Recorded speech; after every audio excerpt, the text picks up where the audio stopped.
Tributes have been paid to 18-year-old Steve Thorne, who was killed in a car crash on the A48 last week. The popular builder's apprentice from Alberton died when the car he was a passenger in left the road and overturned between Blakeney and Lydney early on Saturday morning.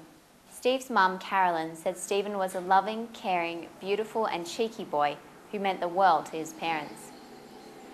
Sunderland supporter Stephen formerly attended Whitecroft School in Lydney. Head teacher David Gaston described Stephen as a popular boy and good all-round sportsman. Flowers and tributes have been left by the roadside, including messages from family, friends, and Steve's girlfriend of 2.5 years, Shauna Lee. Ryan Jones from Blakeney, who was driving the blue Volkswagen Golf at the time of the accident, was taken by ambulance to Frenchay Hospital with serious head injuries and remains in hospital with non-life-threatening injuries. Drybrook Quarry workers could lose their jobs if building materials supplier Hanson decides to close the site. The company has proposed to close the quarry due to a drop in demand. Around 200,000 tonnes of limestone is taken from the site each year, but work at the site has slowed due to the credit crunch and a slowing housing market. Drybrook locals are concerned the site could be used for landfill, causing disruption to the peaceful village. FTV took to the skies this week with newly qualified pilot Andy Lewis.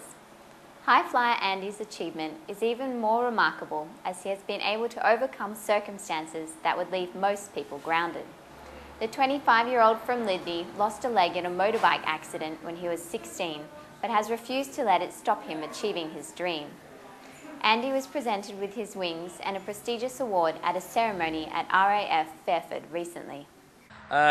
I won an award, starting it off, everyone who completes their pilot's licence gets awarded with wings by His Royal Highness Princess Hal of Jordan and Sir Glenn Torphy, he's the Air Chief of Staff of the RAF.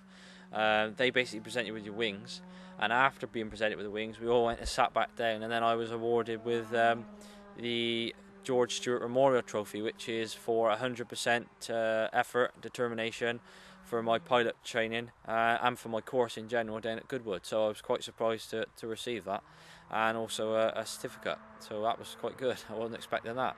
At the end of the day, if you get depressed, if you have an accident, if you get an illness, your life and fun doesn't have to stop. You can, there's plenty of things to do out there, and this is one of them. And the thing is, Flying Scholars for the Disabled are there to help.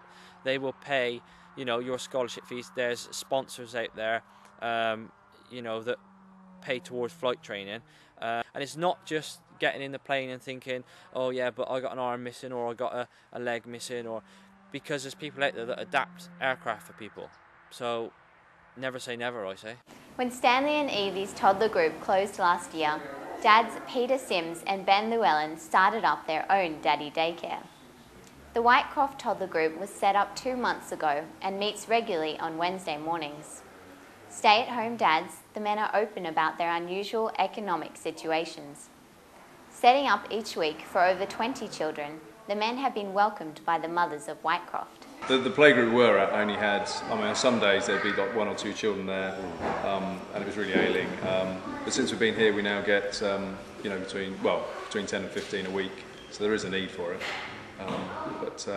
I did it just so my daughter had someone to play with and interact with, because don't get invited to many coffee mornings with the mothers. I don't know why. So.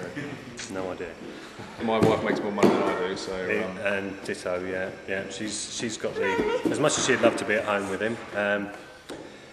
She's got the earning capacity, and we're just fortunate that in this day and age of high mortgages and etc. that one of us can stay at home and look after the child. So, yeah. But we may well be the first in the world. I don't know. For more on these stories and the rest of this week's news, don't forget to pick up your copy of The Forester or visit thisisgloucestershire.co.uk/forest.